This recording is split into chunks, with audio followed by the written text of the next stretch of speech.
Halo, selamat pagi anak-anak. Bertemu lagi dengan Bapak. Hari ini kita akan belajar IPS tema 4, subtema 2 ya. Masih melanjutkan kemarin. Kalau kemarin kerjasama Indonesia di bidang sosial budaya, hari ini adalah kerjasama Indonesia di bidang politik. Ini materi tema 4, subtema 2, pembelajaran 1 sampai 3. Nah, ASEAN sendiri merupakan suatu lembaga kerjasama negara-negara di kawasan Asia Tenggara. Nah, kawasan ASEAN ini sangat strategis anak-anak karena letaknya berada di jalur perdagangan internasional. Hal ini menjadikan negara-negara di Asia Tenggara itu memiliki potensi yang besar untuk berkembang menjadi negara yang maju. Nah, tujuan pokok kerjasama politik luar negeri Indonesia sendiri yaitu mempertahankan kemerdekaan, mewujudkan kehidupan yang adil dan makmur, serta menjaga perdamaian dunia. Nah, ini tercantum di dalam pembukaan UUD 1945 yang biasanya dibacakan di upacara bendera itu.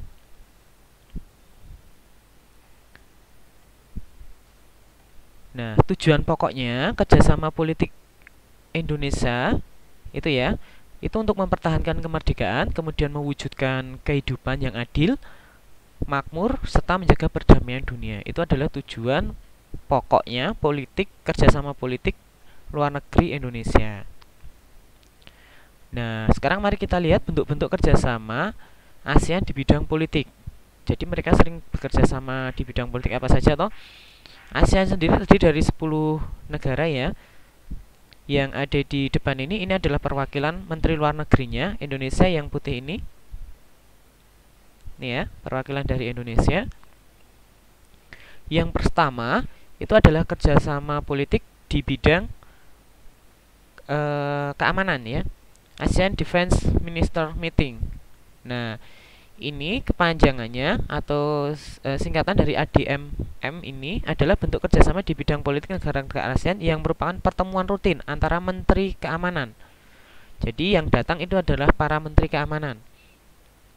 Pertemuan ini diadakan untuk membahas mengenai kerjasama dan diplomasi politik dalam bidang pertahanan dan keamanan negara ASEAN. Nah, itu yang pertama, ASEAN Defense Minister Meeting. Ya, jadi yang datang ini adalah perwakilan para menteri pertahanan. Kemudian kerjasama di bidang politik yang kedua adalah pengiriman duta dan konsultan. Nah, tentu kamu sering mendengar ada duta Indonesia, duta yang berasal dari luar negeri. Nah, itu ya, suatu negara itu perlu menjalin kerjasama internasional. Sebenarnya tidak hanya di ASEAN anak-anak, tapi di seluruh dunia. Biasanya mereka mengirimkan duta dan konsultan ke negara sahabatnya. Nah, hal ini juga berlaku bagi negara ASEAN. Nah, salah satu yang pengiriman duta dan konsultan sebagai wakil dari negara lain. Jadi ada perwakilan dari negara lain itu yang ada di Indonesia. Begitu pula dengan Indonesia. Indonesia juga mengirimkan perwakilan ke negara tersebut. Jadi saling bekerja sama, saling mengirimkan duta. Keberadaan duta dan konsultan diperlukan untuk mewakili negara asal duta dan konsultan tersebut dalam berdiskusi dan menjalankan perannya dalam stabilitas politik terutama di ASEAN. Jadi tidak perlu langsung presiden yang ke sana, tetapi bisa melewati duta dan konsultan ini. Nah, nanti duta dan konsultan ini menyampaikan ke negara asalnya. Seperti itu ya. Untuk kerjasama politik yang ketiga adalah perjanjian ekstradisi ASEAN. Nah, perjanjian ekstradisi ASEAN sendiri merupakan bentuk kerjasama di bidang politik dalam menangani tersangka kejahatan yang melarikan diri ke kawasan negara-negara di ASEAN. Nah, melalui perjanjian ini, negara-negara di ASEAN dapat melakukan kerjasama untuk mengembalikan tersangka ke negara asalnya guna menjaga stabilitas politik di negara-negara ASEAN. Jadi, misalnya ada buronan dari Indonesia yang lari ke luar negeri ke Singapura.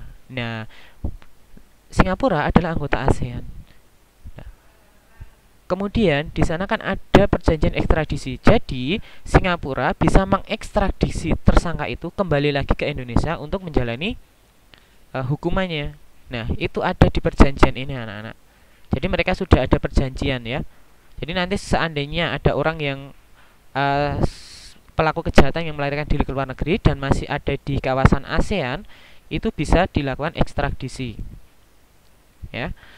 Nah, tujuannya apa? Tujuannya supaya stabilitas politik di negara-negara ASEAN itu tetap terjaga. Jangan sampai nanti misalnya ada tersangka yang kabur ke Singapura, kemudian karena mereka tidak mau mengembalikan tersangkanya ke Indonesia, jangan sampai nanti Indonesia beranggapan kalau Singapura melindungi tersangka tersebut. Nah, seperti itu. Jadi supaya nanti politik di negara-negara ASEAN itu stabil, ya. Itu yang ketiga. Yang keempat ada yang namanya Perjanjian Kawasan Bebas Nuklir. Nah, kalau dalam bahasa Inggrisnya adalah Southeast Asian Nuclear Weapon Free Zone, atau biasanya disingkat ini ya. Ini singkatannya ini. SINWFZ. Nah, itu adalah singkatan dari Southeast Asian Nuclear Weapon Free Zone. Jadi, ini merupakan kesepakatan antara negara-negara Asia Tenggara. Yang pertama yang terdiri dari Brunei Darussalam, kemudian ada Kamboja, Indonesia, kemudian Laos, Malaysia, Myanmar, Filipina, dan Singapura, Thailand, dan Vietnam. Nah, mereka mengadakan perjanjian ini supaya kawasan-kawasan di Asia Tenggara itu terbebas dari nuklir. Nah, ini ya. Nah, bentuknya seperti ini, perjanjiannya seperti ini. Ini diwakili oleh Menteri Luar Negeri juga, ya. Nah, itu. Kenapa kok harus bebas nuklir? Karena senjata nuklir sendiri adalah senjata yang sangat berbahaya. Jangan sampai nanti salah satu anggota ASEAN itu memiliki senjata itu, sehingga bisa digunakan untuk istilahnya mengancam negara ASEAN yang lain. Seperti itu ya. Itu yang keempat, Perjanjian Kawasan Bebas Nuklir. Dan yang terakhir adalah Perjanjian Kawasan Damai Bebas dan Netral. Nah, Perjanjian Kawasan Damai Bebas dan Netral merupakan kerjasama negara-negara di ASEAN untuk menjaga tiap-tiap negara agar tetap damai.